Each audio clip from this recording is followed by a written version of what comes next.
Hi, I'm Tracey-Mae Chambers.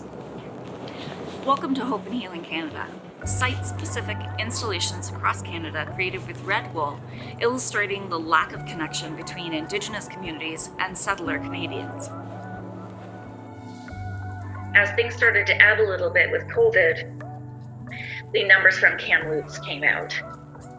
So I wrote down the anger that I was feeling about the sort of apathy that I was seeing in Facebook posts and things like that over that those 215 children that were found.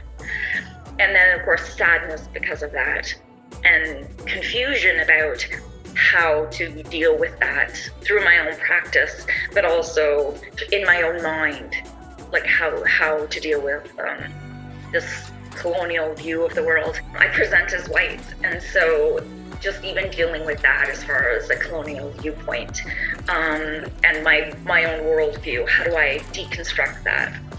So the whole construction of these installations, I try to make myself focus on that as I'm doing it, because I want to be able to do this consciously but intuitively and think about these things as I'm going along.